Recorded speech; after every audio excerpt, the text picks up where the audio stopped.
With all those video game remakes and remasters coming out in recent years, have you ever wondered why it's often Nintendo games that remain mostly unchanged?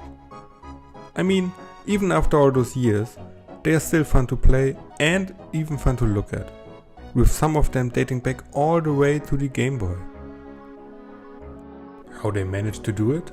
Well, the simple answer would be very strong art direction. But what exactly is art direction? I'm here to help you implement some of that magic into your next indie game project. Hi, I'm Tom, this is Studio Sunshine, and welcome to What is Art Direction?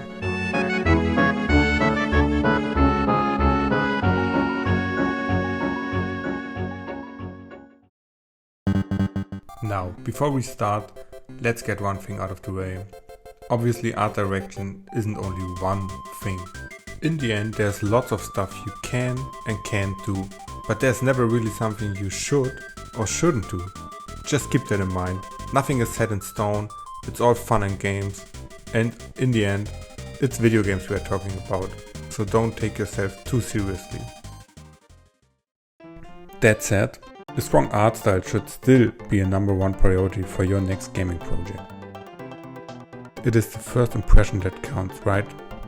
Even before playing a single minute of your game, users will already have made up their mind if they like it or not, just based on the teaser image, your store page, a Twitter GIF, or any other way they might have found out about it. Without shaming anybody, taking a quick look through Steam's indie game section, it will give you a good first impression of mistakes to avoid. With that many titles to choose from, let's focus on a very popular genre for now, 2D retro games. Originally released on weaker hardware with low specs, the art style was mostly born from necessity. Developers had to cram a lot of information on a very tiny screen to give player an idea of what's going on. With HD screens and 4K resolution, those limitations are a thing of the past. But you should still stick to its basic principles to get the look right. First of all, keep pixel sizes consistent across all content. It doesn't matter if it's a fire spell effect or a simple text box. Even the text inside the box should stick to that rule in order to fit in.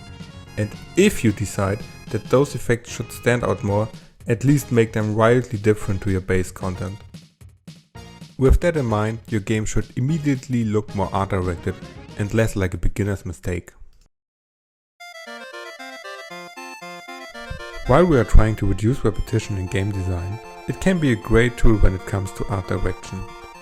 Repeating certain elements and mixing and matching them at different stages can really help to tie the look you're going for together.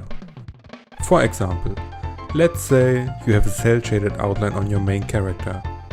Oh, great! Now apply it to an enemy as well, and maybe even put some on an item for good measure.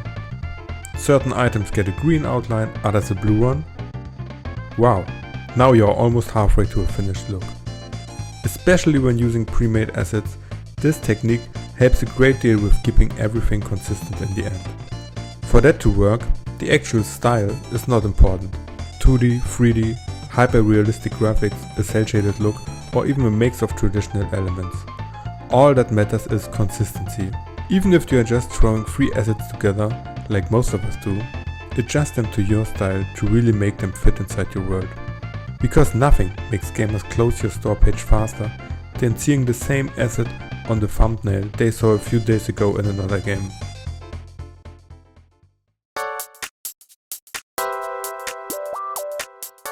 Keep a clean color palette for the start and slowly work your way up from there. You can always add stuff later, but keep it simple in the beginning for great results. Especially for games, it's always a good idea to commit to a style early on. Character and asset creation become a breeze if you know right away what style you're going for. Always keep that in mind when creating new objects or implementing effects. Now, there's no shame in scrapping work and rework something later on, but you'll spare yourself a lot of headache when aiming for a unified goal right from the start. If you'd like to get even more tips for your next game project, make sure to tune in in our next video. Until then, have fun.